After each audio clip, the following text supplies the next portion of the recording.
everyone! Magluluto tayo ng gulay. Version ni Bata ng pinakpit. Meron akong pinipit lang na luya. Ayan. So, lagyan na natin yan. Ganyan lang. Isama na natin yung sibawang at sibuyas. Kasama na yung sili. Low carb pakbet.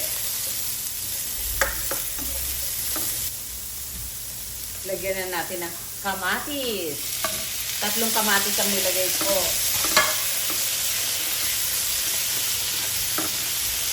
Lagyan na rin natin ang asin. Naglagay ako ng 2 siling labuyo. Ay, siling pansiga. Anghang naman. Labuyo talaga. Patay natin, medyo maluto yung ating kamatis. Yan ang ating sahog. Pili ako yung mga hipon. Ayan, medyo marami-rami yan. Para naman malasa.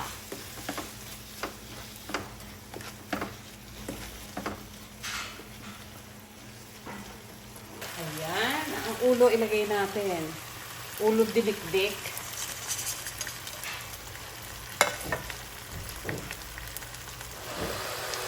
Yan. Yan. Next natin ang ating gulay.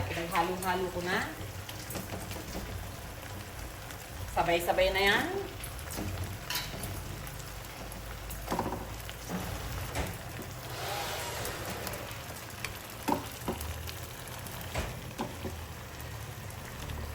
At atin ang takpan.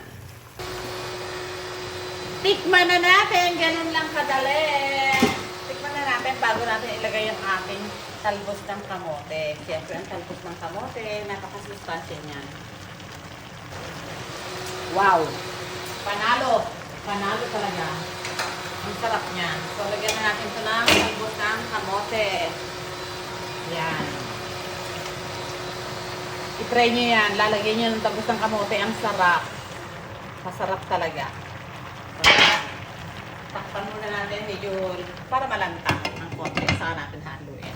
Yan na. Ganyan lang kasimple. O, tinan nyo naman. Kitang-kita na ang kasarapan yan. Ganyan ako magpakbet. Asin lang nilagay ko. Pero yung ating sangkap, medyo marami. Yan na.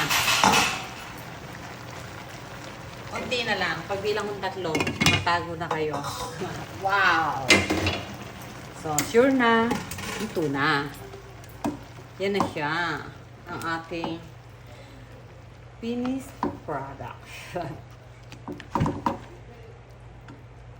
Wow! Tikman natin.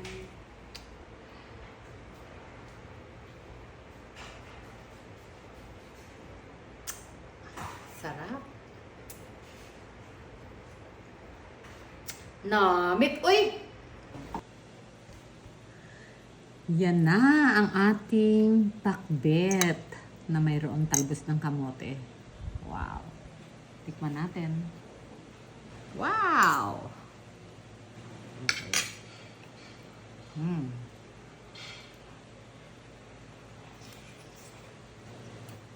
Sarap.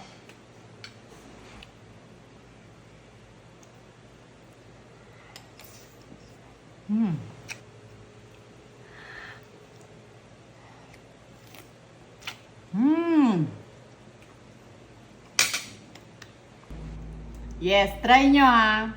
Simpleng pakbet. Ang sarap. Panalo. Thank you for watching. Bye!